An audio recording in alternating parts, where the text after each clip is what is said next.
வெளிப்படுத்தின விசேஷம் 20ஆம் அதிகாரம். ஒரு தூதன் பாதாளத்தின் திறவுகோலையும் பெரிய சங்கிலியையும் தன் கையிலே பிடித்து கொண்டு வானத்திலிருந்து இறங்கி வர கண்டேன்.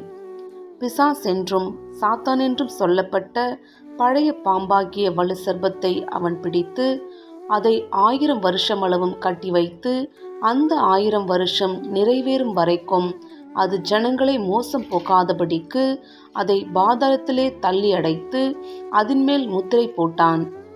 அதற்கு பின்பு அது கொஞ்ச காலம் விடுதலையாக வேண்டும்.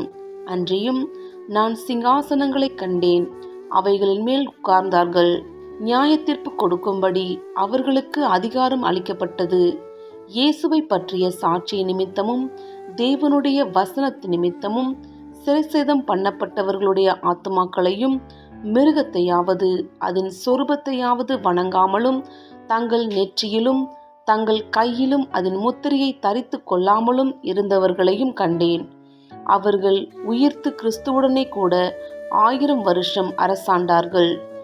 மரணமடைந்த மற்றவர்கள் அந்த 1000 வருஷம் முடியுமளவும் உயிரடையவில்லை. இதுவே முதலாம் உயிர்த்தெழுதல். முதலாம் உயிர்த்தெழுதலுக்கு பங்குள்ளவன் பாக்கியவானும் பரிசுத்தவானுமாயிருக்கிறான். இவர்கள் மேல் இரண்டாம் மரணத்திற்கு அதிகாரமில்லை. இவர்கள் தேவனுக்கும் கிறிஸ்துவுக்கும் முன்பாக ஆசாரியராயிருந்து அவரோடு கூட 1000 வருஷம் அரசாளுவார்கள். அந்த 1000 வருஷம் முடியும் போது சாத்தான் தன் காவலிலிருந்து விடுதலையாக்கி பூமியின் 4 திசைகளிலும் உள்ள ஜாதிகளாகிய கோகையும் மாகோகையும் மோசம் போக்கும்படிக்கும் அவர்களை யுத்தத்திற்கு கூட்டிக் கொள்ளும்படிக்கும் புறப்படுவான். அவர்களுடைய தொகை கடற்கரை மணலத்தனையாயிருக்கும். அவர்கள் பூமியெங்கும் பரம்பி பரிசுத்தவான்களுடைய பாளையத்தையும் பிரியமான நகரத்தையும் வளைந்து கொண்டார்கள். அப்பொழுது தேவனால் வானத்திலிருந்து அக்கினி இறங்கி அவர்களை பட்சித்து போட்டது. மேலும் அவர்களை மோசம் போக்கின பிசாசானவன் மிருகமும் கள்ள தீர்க்கதரிசியும் இருக்கிற இடமாகிய அக்கினியும் கந்தகமுமான கடலிலே தள்ளப்பட்டான். அவர்கள் இரவும் பகலும் சதா காலங்களிலும் வாதிக்கப்படுவார்கள்.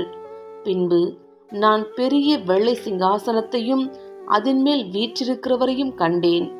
அவருடைய சமூகத்திலிருந்து பூமியும் வானமும் அகன்று போயின. அவைகளுக்கு இடம் காணப்படவில்லை. மரித்தோராகிய சிறியோரையும் பெரியோரையும் தேவனுக்கு முன்பாக நிற்க கண்டேன். அப்பொழுது புஸ்தகங்கள் திறக்கப்பட்டன. ஜீவ புஸ்தகம் என்னும் வேறொரு புஸ்தகமும் திறக்கப்பட்டது. அப்பொழுது அந்த புஸ்தகங்களில் எழுதப்பட்டவைகளின்படியே மரித்தோர் தங்கள் தங்கள் கிரியைகளுக்கு தக்கதாக நியாயத்தீர்ப்பு அடைந்தார்கள். சமுத்திரம் தன்னிலுள்ள மரித்தோரை ஒப்புவித்தது. மரணமும் பாதாளமும் தங்களிலுள்ள மரித்தோரை ஒப்புவித்தன. யாவரும் தங்கள் தங்கள் கிரியைகளின்படியே நியாயத்தீர்ப்படைந்தார்கள். அப்பொழுது மரணமும் பாதாளமும் அக்கினி கடலிலே தள்ளப்பட்டன. இது 2ஆம் மரணம். ஜீவ புஸ்தகத்திலே எழுதப்பட்டவனாக காணப்படாதவன் எவனோ அவன் அக்கினி கடலிலே தள்ளப்பட்டான்.